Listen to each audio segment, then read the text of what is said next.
Hey, what's going on, everyone? Vic, the High Desert Man, and today I'm doing a very different video. We're going to roast coffee. We're going to roast coffee while smoking a Cuban cohiba, and this did come from Cuba. My old climbing partner, the only guy I would really trust with my life when we went on climbs all over Arizona, Nevada, and stuff, California. Lithuanian guy named Vadim. I love Vadim. He's such a cool guy. We've been friends for years. Anyways, he had bought a box, he went to Cuba with his wife. I'm not sure what they did over there, but they went to Cuba. And he bought a box of cohibas, gave the whole box out to friends and stuff, and then had one left, reached out to me and asked if I wanted it. And I said, sure. I just checked it with the Cigar Medics humidimeter, and it checked in at 62%, which I think is going to be a good place for this cigar. And why am I roasting coffee? Well, I've taken to roasting my own coffee for cold brew because I really make a good roast for cold brew. The stuff I've tried so far, it has been phenomenal for a cold brew. And I was talking about the process with Stephen Walters, a good friend of mine who is part of Patriarchal Smoke. You need green beans. Now, these beans, this is 1 pound of Papua New Guinea Cigar Estate beans. It's the Cigar Estate, it's the blend that they use for the Cigar Estate coffee that Lost Dutchman Roasters does. Now, it's not a blend, it's just a single origin coffee from Papua New Guinea. But these are the beans pre-roast. I've been buying coffee from Lost Dutchman for, good Lord, 10 or 12 years, something like that. They do 1 pound bags. When you buy coffee from them, you buy it by the pound and you get 1 pound bags of coffee. And you guys know, or anyone who knows me has heard me gripe about companies doing these 12-ounce bags and stuff. I'm just not into it. From them you get a 1 pound bag, and on top of that their prices are really, really good. Why would you want to roast your own coffee? The reason why I started doing it a lot lately was because summer set in. My wife and I started drinking a lot of cold brew. It takes a lot more coffee to make cold brew, and we've been pounding through the coffee, and that gets really expensive. So a pound of this coffee roasted from Lost Dutchman, I think, is somewhere in the area of $12 to $14 for 1 pound. But if I buy a pound of green beans, it's like $5.50, $6, something like that. So I just have to put in the effort to roast it. You can get green beans lots of places. WholeLatteLove.com, LostDutchmanRoasters.com, whatever. You need a nice big colander, sifter, colander, whatever, because we're going to use this thing a lot. I've already used it actually for part of the process, but we're going to use it a lot. You need a pot, or a pan, I'm sorry. A pan that is has a decent depth to it. This is about 2.5 inches, something like that.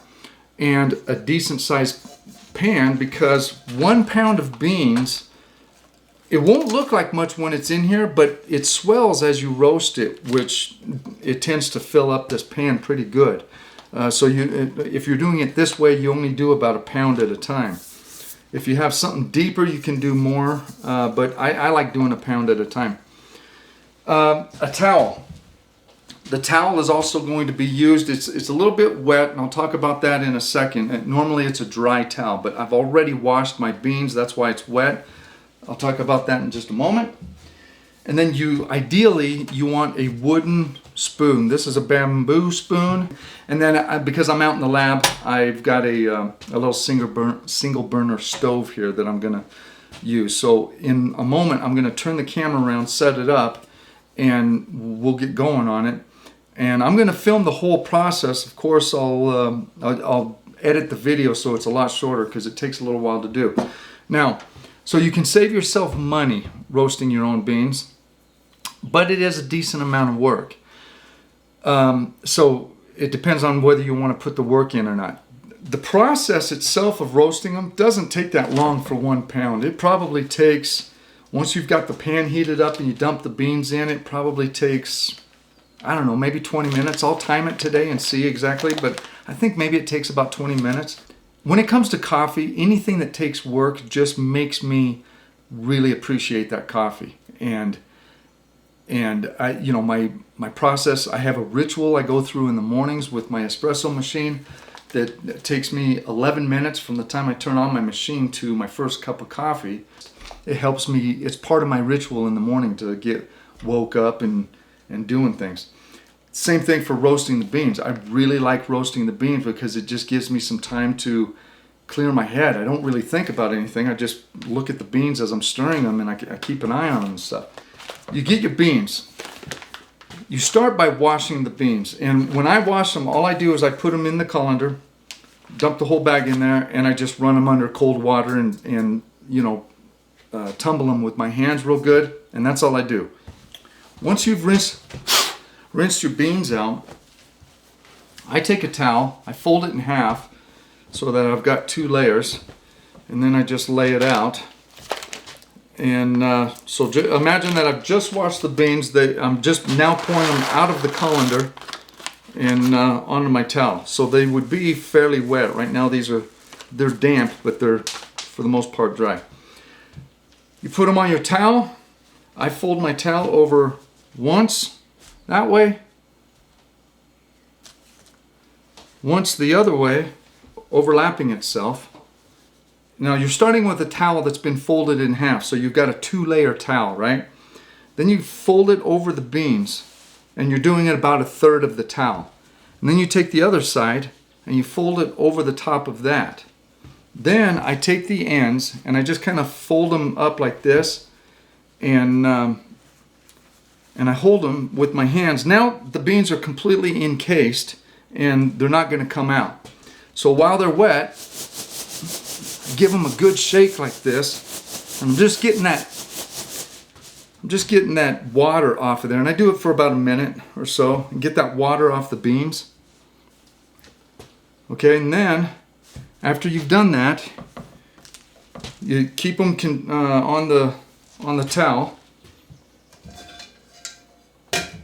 and then you're gonna just dump them into your colander, and I just pick it up and I dump my beans in.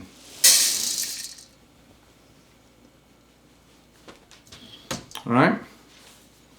Now, usually 1 or 2 beans stick in the thing, but no, we're good. Now, this will dry out again while I'm doing this process, so I'll just lay it there. All right, I'm going to move the camera over and get it over on my lab, get set up. Papua Guinea from Lost Dutchman Roasters, 1 pound. Cuban Cohiba. Got to have something to do while you're enjoying a good cigar or roasting your coffee. Now, a couple things I forgot to mention. One is most people will probably be doing this in their house. If you do it in your house, then I recommend that you do it early in the morning when you can have all your windows and doors open. You want good airflow through the house. The reason why is because this process, when you're roasting the coffee, the beans actually smell burned. They don't smell like roasted coffee until a day or 2 later, as the gases have bled off of them and stuff. Initially in your house, you're going to get what smells like burned, just burnt, whatever. The method that I'm going to show you guys is an old traditional Ethiopian method that goes back to ancient times. This is how the Ethiopians have still do coffee today. When they do their, almost on a daily basis, they get their families together. They do a family get together where they just chat and talk about the day or whatever, and everyone gathers around and drinks coffee. Traditionally, a girl does this process, and she roasts the coffee over an open fire. When the coffee's been roasted and they make coffee for everyone, typically the patriarch, the head of the house, if it's good coffee, he'll say "Tun Boon," and that means good coffee. If the male does not respond with a tunboon after the coffee's been roasted and everyone's coffee has been made, it's not a good roast. They dump out everything they did, and the girl roasts coffee again. This is that process, and part of that process, at the end of it, you're going to splash a little bit of water on the beans to sort of flash them to get them to cool down and stop roasting. Because they'll continue to roast. These babies get super hot. You see how my pan is kind of discolored there? That's because you're getting this pan super hot before you even add the beans. You want to get this baby nice and hot. You just need a nice and hot pan. Caramel notes. I'm getting caramel notes on this Cohiba. Super smooth in the nose. A little bit of grassiness. That seems like it's going to be pretty good. Once you put the beans in the pan, you're going to, you don't want a direct heat on the beans. So you're going to stir them constantly, non-stop, until they're done. And I lift the pan a lot and tilt it like this. And I kind of get all my beans to one side and I pull them up and stuff because you'll burn the beans if you're not careful. The final thing I'll say is you're not going to get a perfectly even roast with this method like a roastery does, because they've got a big machine that's constantly turning all the beans. It's producing heat all around the beans and stuff, so everything gets nice and even. You're going to get some that are much darker, but for the most part we're going for a medium roast. And we're going to go to what's called second crack, just after second crack, and I'll explain that in a little while. Now I'm going to move my camera real quick, so I'm going to take this off for just a second. The beans, when they're green, after you've rinsed them, have kind of a grassy, vegetal smell, aroma to them. And some of my beans are already browning up real nice. But this is the process, and I do a lot of shaking and stuff. You don't want to do this in cast iron because of this reason. You're constantly moving around, and like I said, I always tip mine up pretty high. And we're going to talk about all that stuff floating up here in a little bit. It's called chaff, and the chaff is, we're going to have lots of chaff. So if you do this in your house, have a vacuum ready after you're done, because you're going to have to vacuum everything up. Just realized I can't really smoke my cigar while I'm doing this. Let me see.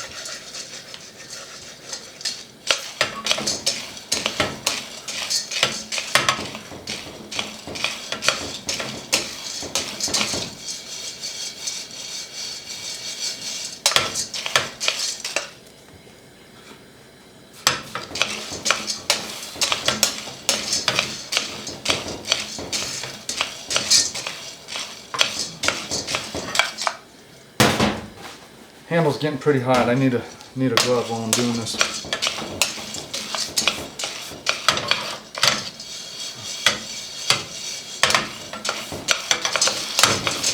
Beans are starting to turn a nice light brown. Some of them are kind of a dark brown, but for the most part they're a light brown. Alright, I don't know if you heard that, but we're just starting to get to first crack on some of the beans. We still got a ways to go before we really reach first crack, but I'm hearing some of them start to crack.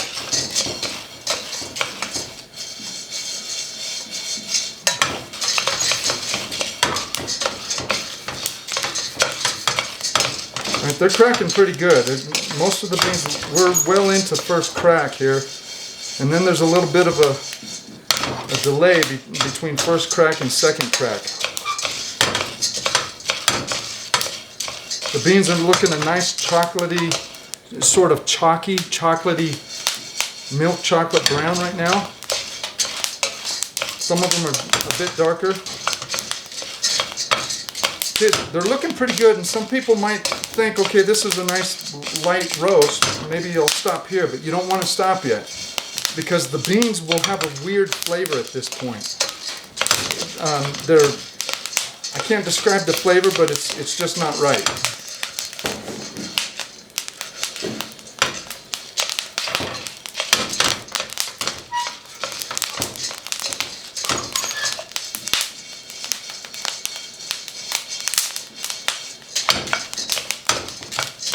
we're kind of moving right into second crack now.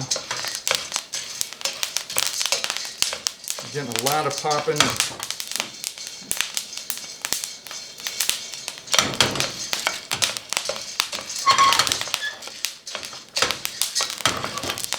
The beans will get a little darker and they'll start to look oilier. Getting a lot of smoke off these babies right now. It's filling up my room, but I've got my door and my window open. That's about it. We're going to turn the stove off. And then you want to flash them with water, like I said. Let me grab the water real quick. Now this is literally just a tiny splash. That's all you want. And then you want to mix that around real good. Beans have a nice oily sheen to them right now.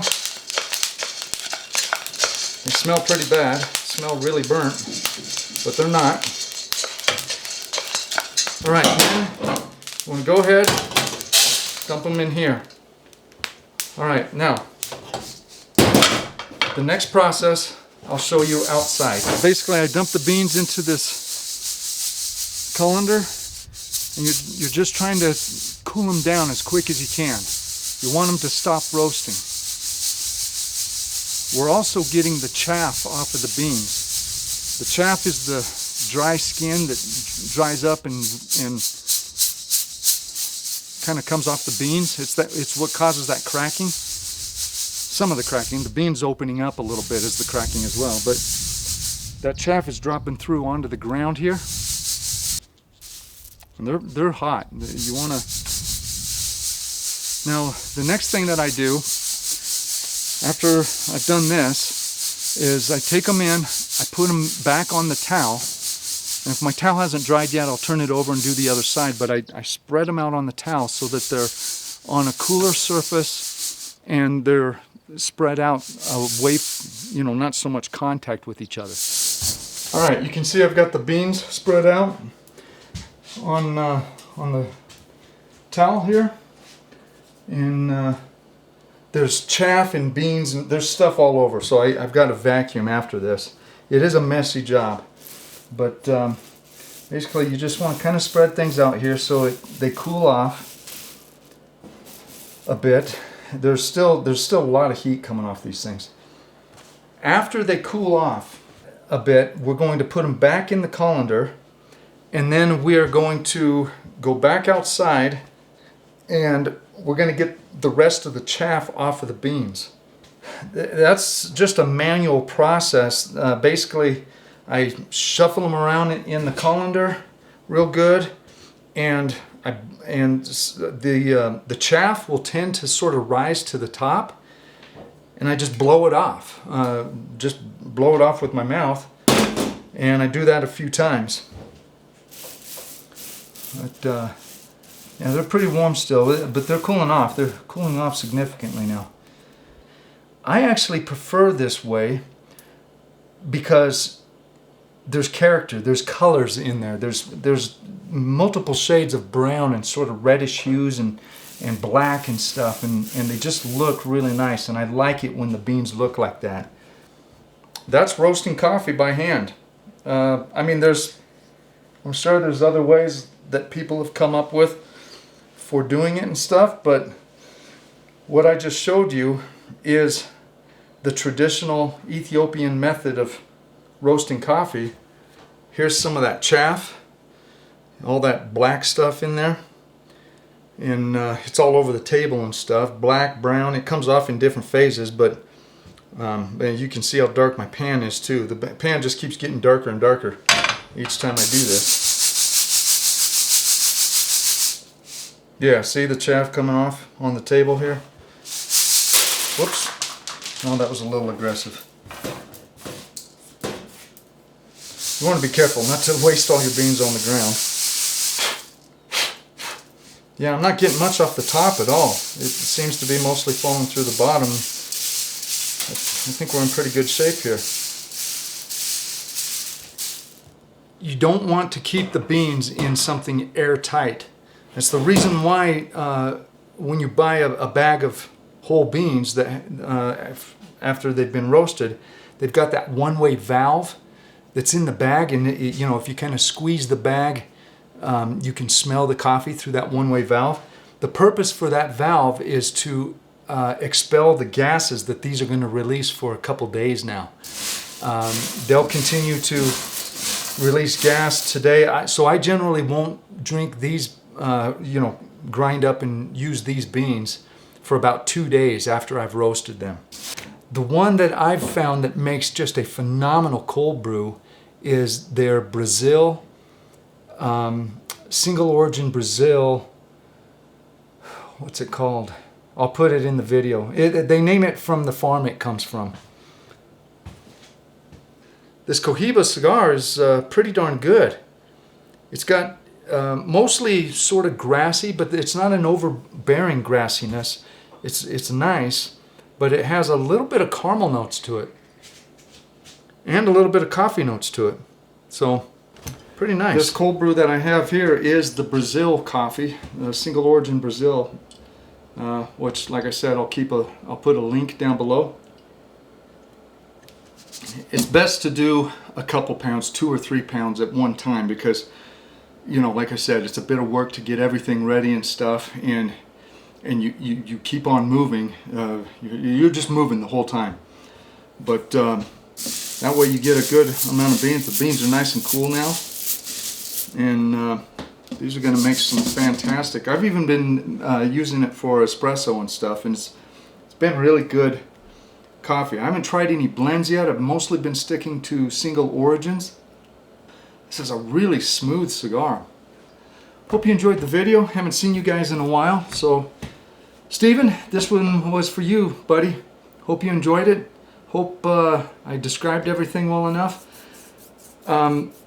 My method of tipping the pan while I'm doing the roast, with a spoon and a pan and stuff, you can't keep the beans moving and flipping over and rotating and stuff as well if you just leave the pan down. Plus it's more on the direct heat. So I lift it for 2 reasons. One is to kind of get it off the direct heat, and 2 is because everything is kind of falling to one side of the pan. It's easier for me to sort of scoop them and dump them at the top, and they, you know, I'm rotating the beans that way. Boy, guys, we got a nice looking batch of beans there. Now, do not be put off by the aroma that they initially give off, because even right now the beans don't smell like, you know, coffee that we love to smell when we open a new bag of coffee or something. They smell burnt. That's okay. That will dissipate, and you will end up with nice, beautiful, rich aroma of coffee. And I can't wait. 2 days from now, I'll be drinking this stuff. All right, guys, take it easy. Stay rugged.